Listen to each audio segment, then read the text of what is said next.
The Viking, a fearsome warrior like no other. A force to be reckoned with on land and on sea. The Viking's strategic skills and technical prowess are matched only by his brutality on the battlefield. The people that we commonly call the Vikings now, otherwise known as the Norse, they're people from Scandinavia. They are a great naval force who know exactly how to raid coastal settlements and attack places that are vulnerable because of their access to water. But the Vikings are best known for being the most savage and brutal warriors of the Middle Ages. The Viking Age is a period in history where Scandinavia, for one of only a few times, steps into the spotlight of history. The Vikings make their way much further afield than so many other people before them and have a disproportionate impact on the history of Europe. Expansion beyond Scandinavia will require an elite warrior as fierce as any other in the Middle Ages. His path to becoming a warrior will require him to endure years of training, master the Viking weapons of war, and defeat his enemy through brutal tactics that terrorize the Christian world.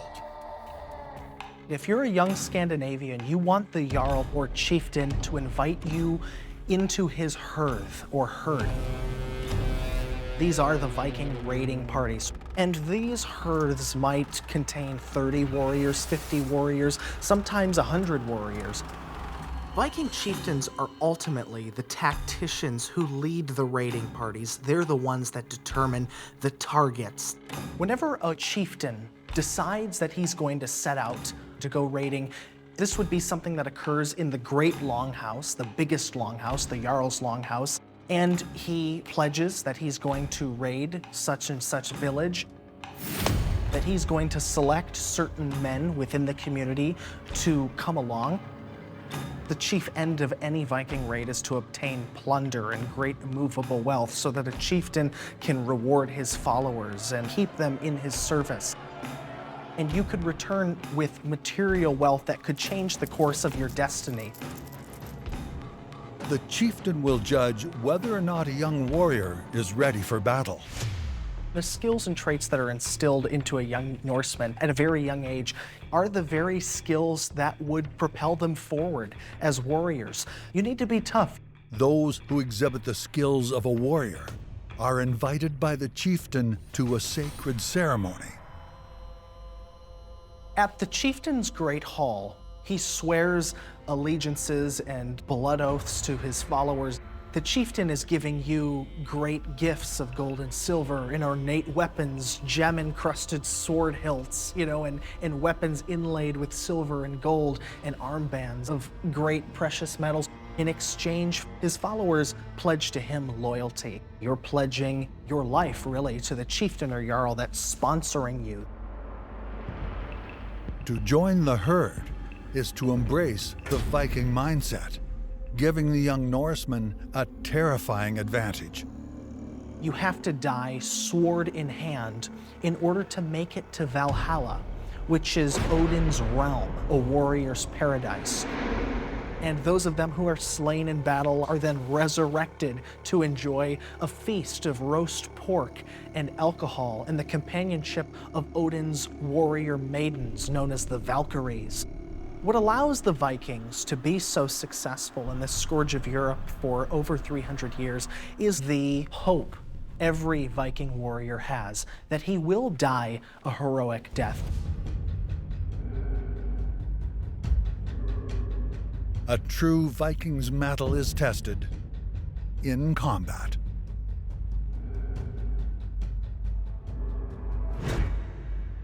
Viking warrior psychology is to run towards danger, to run towards death, because your reward will be potentially gaining entrance to Valhalla. There's one particular example of Gisli Sursen, who's an outlaw in Iceland. He's moving up this cliff and he's, killing men who are pursuing him in the process, and he's stabbed with a spear and his guts are spilling out. And the saga tells us that he takes a cord and he binds his internal organs up so that he's able to fight for a few more moments, and it's evident to him that this is not his day to win on the battlefield, and he dramatically jumps off the cliff, splitting a man with his sword as he plummets to his own death.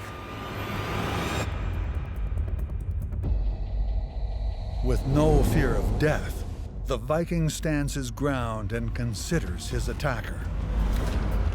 They're looking to gain as much information about the opponents as they possibly can. Does this person look experienced? Do they look like a raw recruit?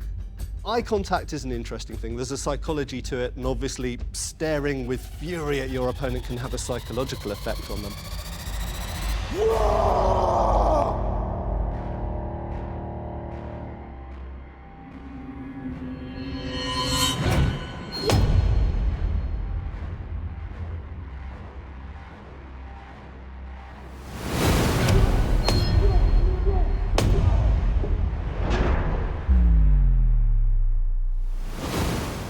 Viking combat is tough, it's aggressive, it's gritty. Your shields are banging into each other and you're desperately trying to push somebody's shield out of the way with your own so that you can get a few hacks in. Using his own shield allows the Viking to dominate his enemy. The shield isn't just a passive thing that you hold there and receive blows on. It's something you can smash into the opponent's shield, smash into their face, below the level of their helmet, break their nose. The Viking shields have a distinct element called the boss. It's on the front of the shield. It almost acts like a brass knuckle because your hand is positioned right behind the boss. The metal boss in the middle of the shield also serves a unique purpose in that it can catch blows. If an enemy comes down on you with an axe or a sword, you can catch their blow with your shield boss and parry it away.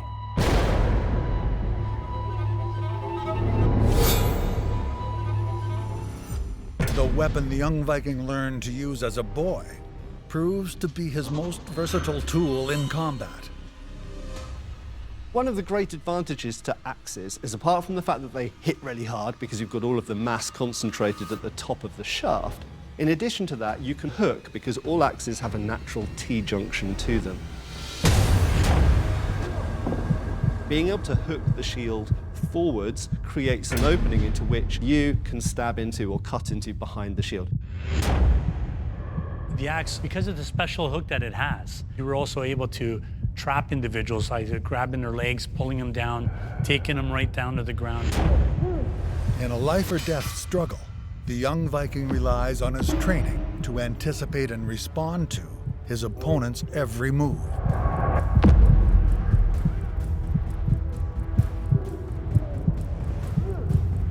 Vikings definitely use glima to take an enemy by force. With wrestling and glima, you can actually do anything that gets the other person down. That's very practical in warfare because there really, in some ways, are no rules to warfare because basically you have two sides that are essentially trying to kill each other.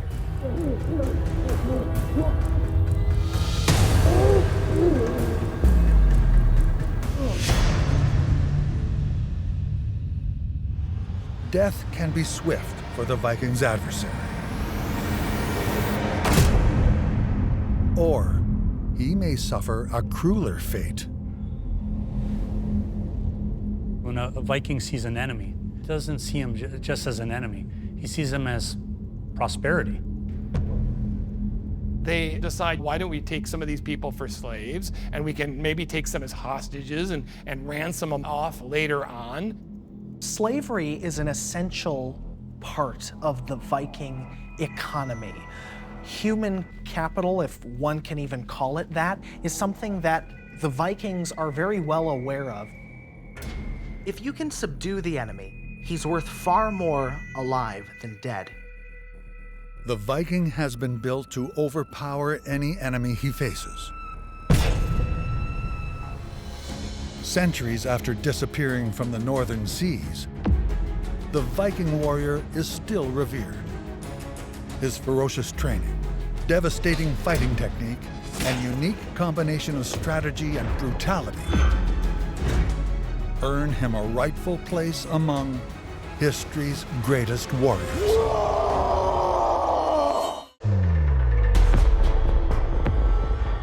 1119, there is a devastating attack on Christian pilgrims. You have this group of 700 pilgrims traveling from Jerusalem to the Jordan River. This is where Jesus was baptized. This is a holy river. And these pilgrims are attacked.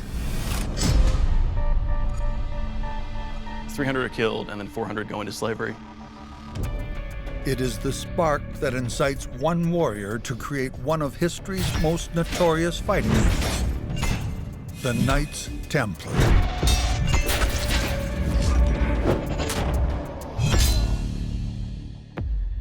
Hugh de Payens is a knight from France. He is traveling in the Holy Land, and he sees that pilgrims are dying, and he wants to do something about it. Hugh goes to the King of Jerusalem with an idea of creating this order of holy warriors. King Baldwin II needs all the help he can get, so he receives this idea with open arms. The official mission of the Knights Templar is to protect pilgrims on the roads into Jerusalem. The order starts small. Hugh de Payens organized 9 men, and this was the beginning. Baldwin II gives them a headquarters, which they believe is the original Temple of Solomon. And this gives them their name, the Poor Fellow Soldiers of Christ and the Temple of Solomon. And nobody wants that entire mouthful, so they just call them the Templars. And for the first 10 years, they don't really grow very much, maybe to 30 at the max. Then, in 1128, Pope Honorius II grants a papal sanction to the Knights Templar, declaring them to be an army of God. When the Templars hear that this has happened, this is the catalyst that helps take them from a small, obscure group of knights to a fighting force that can tip the balance of power in the Holy Land. But only the select few have what it takes to be a Templar.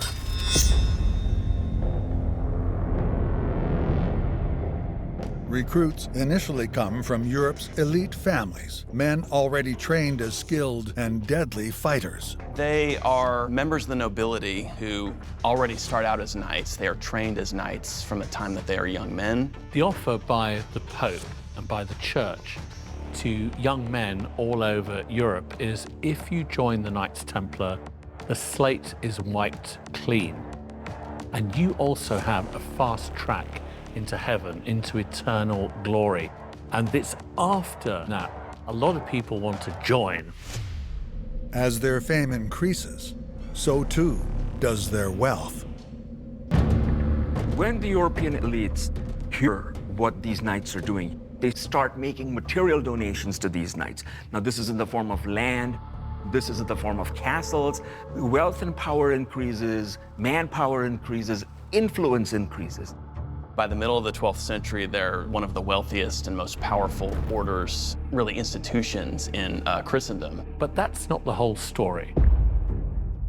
A mercenary fights for money, but a soldier who's truly effective is fighting for the homeland, or for king and country, or for God, in the case of the Knights Templar, and you don't get a much higher ideal than God. The Templar warrior's mission requires courage, sacrifice, and training for the brutal battles that will be waged for the Holy Land.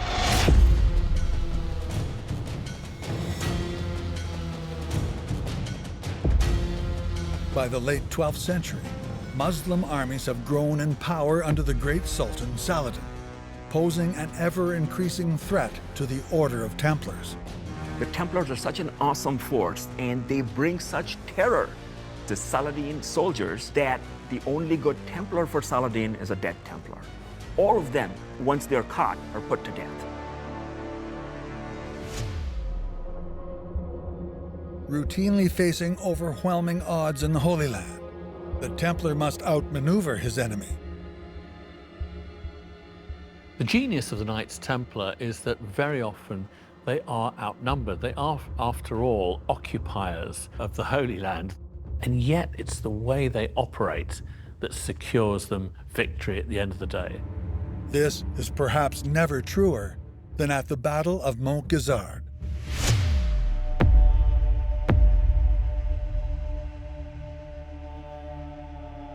The prelude to the Battle of Montgisard is that the Templars have headed north to engage the enemy up near Syria. Now Saladin sees an opportunity. Saladin decides this is a perfect opportunity to bring his huge Saracen army up from Egypt in the south and capture a relatively undefended Jerusalem. And he's going to field this very large Egyptian army. On the low end, it was maybe 12,000 men. On the high end, it could have been 23,000. Standing between Saladin and the Kingdom of Jerusalem is its young ruler, King Baldwin. King Baldwin IV is a teenager. Sadly, he suffers from leprosy, a massively debilitating and then untreatable disease. When Baldwin learns that Saladin plans to attack his unprotected kingdom, he only has a few hundred Templar knights at hand. Baldwin thinks that he has no chance. He withdraws into Ashkelon with his forces, and he hides out there. When Saladin sees that King Baldwin is hiding in Ashkelon, he thinks, okay, the kingdom really is kind of defenseless. This is perfect. I can spread my army out, start sacking the villages, we can burn territory. With a vast Saracen army drawing closer to Jerusalem, the young king and his detachment of Templars leads a small Christian army to confront Saladin. Baldwin forms whatever army he can, and this amounts to maybe a few hundred knights and then a couple thousand infantry. So we compare this to Saladin's army. He greatly outnumbers what seems like an insignificant Crusader force. But he rallies the forces around him, and the one thing he does is to bring out the true cross.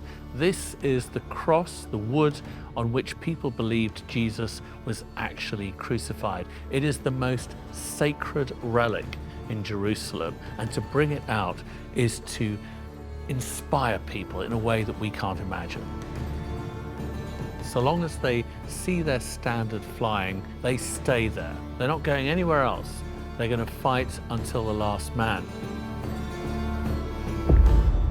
King Baldwin and the Templars forge a plan to intercept Saladin's forces at a place called Montgisard.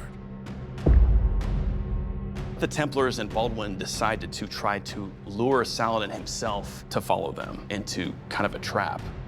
And this is crucial. Saladin decides, okay, well, the king is out here trying to do something, but he's just got a few hundred knights with him, whatever, let's go take him down. So Saladin follows Baldwin and the Templars, and they lead him to this area close to Montgisard. This is an area that is pretty marshy, and in fact, once Saladin gets there, his baggage train becomes bogged down in the mud.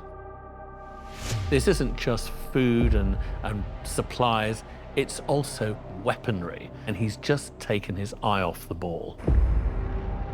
Once they got Saladin exactly where they want him, the Templars charge directly at Saladin with insane courage.